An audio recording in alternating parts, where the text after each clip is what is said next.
मिट्टी जिस्म को जज्ब कर लेती है लेकिन ख्वाहिशों को नहीं। वो ख्वाहिशें जिनकी तमन्ना में इंसान अपनी पूरी जिंदगी खपा देता है। आलीशान घर, बंगला, गाड़ी, बैंक बैलेंस, ऊंचा ओहदा और सोसाइटी में रुतबा, एक ऐसा स्टेटस सिंबल जो समाज को उसकी धाक का एहसास कराए।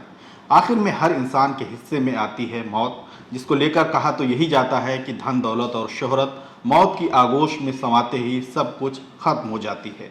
लेकिन लखनऊ के ऐशबाग का कब्रिस्तान आजकल इस हकीकत को झुटलाने की कोशिश करता नजर आ रहा है। आदाब, नमस्कार, मैं अतीक खान, आप देख रहे हैं द लीडर हिंदी। 50 बीघा के इस विशाल कब्रिस्तान में दाखिल होंगे तो पाएंगे कि यहाँ कब्रें भी स्टेटस सिंबल की गवाही दे रही हैं। न भारत टाइम्स के पत्रकार जीशान रायनी ने ये स्टोरी कवर की है, जिसका शीर्षक है मरहूम का स्टेटस तय कर रही हैं कब्रें।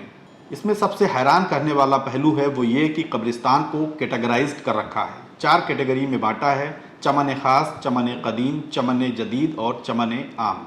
चमन का मतलब है बगीचा और ख़ास तो स्पेशल है ही। तो इस चमन खास में जो लोग सुपुर्द खाक होने की तमन्ना रखते हैं या उनके घर वाले ऐसा करते हैं तो उन्हें 1400 रुपये चुकाने होते हैं। और चमन आम का रेट 400 रुपये है। मतलब ये जगह आम लोगों के लिए मुकर्रर है। यहाँ मार्बल पत्थर लगाकर आलीशान कब्रें भी बनवा सकते हैं। मार्बल ईंट पत्थर का सिरहाना बनवाने का खर्च कोई 25,000 रुपये रखा गया है।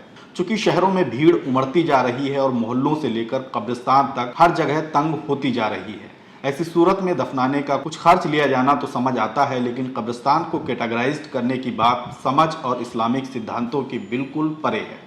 मशहूर शायर अल्लामा इकबाल के शिकवा का एक शेर है: एक ही सफ़ में खड़े हो गए महमूद अयाज, और ना कोई बंदा रहा ना बंदा नवाज। इकबाल का ये शिकवा खुदा से है, इंसानों से भी। लेकिन ऐशबाग के इस कब्रिस्तान के स्टेटस का मंजर अगर उनके सामने आया होता तो उसकी एक लाइन ज़रूर उनके शिकवे में शामिल हो गई होती। पत्रकार जीशान रायनी ने ऐशबाग ईदगाह के मौलाना खालिद रशीद फरंगी महली के हवाले से लिखा है कि कब्र को कच्चा ही रखना चाहिए, ज़रूरी हो तो पहचान के लिए एक निशान लगा दें। निशान मिट जाए तो कहीं पर भी खड़े होकर फातिहा पढ़ सकते हैं, एक जैसा ही सवाब मिलेगा।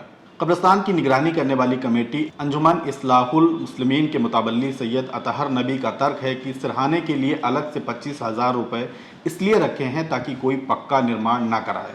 कब्रों की कैटेगरी को लेकर उनका कहना है हर कोई ऊंची जगह पर कब्र बनवाना चाहता है, झील के किनारे कोई जाना नहीं चाहता, इसलिए कैटेगरी बनाई है ताकि पूरे कब्रिस्तान में जनाजे जाते रहें। कैटेगरी बनाने से फ़ायदे के सवाल पर वे कहते हैं कि इन पैसों से लावारिसों का कफन दफन किया जाता है। हालात को देखते हुए सैयद अतहर नबी के तर्क अपनी जगह पर ठीक हो सकते हैं, लेकिन क्या इस्लाम इसकी इजाज़त देता है? अल्लामा इकबाल अपने शिकवे में जब ये कहते हैं कि एक ही सफ़ में खड़े हो गए महमूद अयाज, और ना कोई बंदा रहा ना बंदा नवाज, तो इसका मतलब है कि अल्लाह के घर मस्जिद में शहंशाह और फ़कीर एक ही सफ़ यानी लाइन में खड़े होकर नमाज अदा कर रहे हैं, अल्लाह की बंदगी कर रहे हैं। मस्जिद की अगली सफ़ किसी अमीरजादे, अफसर, मंत्री या बिजनेसमैन के लिए उसके स्टेटस के आधार पर आरक्षित नहीं है, बल्कि कोई भी रिक्शे वाला, रेहड़ी वाला, फ़कीर, कमज़ोर और मजदूर उसी सफ़ पर बैठकर नमाज अदा करते हैं। और जब कोई तनहा गरीब इंसान नमाज के लिए सफ़ पर बैठ जाए तो उनके पास बैठने वाला कोई अरबपति भी मुंह बनाने की जुर्रत नहीं कर सकता। इक्वालिटी के लिए इस्लाम का जो सिद्धांत है, ऐशबाग के कब्रिस्तान की कैटेगरी उसके बुनियादी उसूलों के ख़िलाफ़ है। उम्मीद की जाती है कि लखनऊ का ऐशबाग ही नहीं बल्कि देश दुनिया में जहाँ भी इस तरह की व्यवस्था है जो मरने के बाद भी इंसानों में भेद या उनके परिजनों को कमतरी का एहसास कराती है, उसे बिना लाग लपेट के ख़त्म किया जाएगा। दोस्तों, आपसे अपील है कि ये वीडियो पसंद आए तो इसे शेयर करें, हमारे चैनल को सब्सक्राइब ज़रूर करें।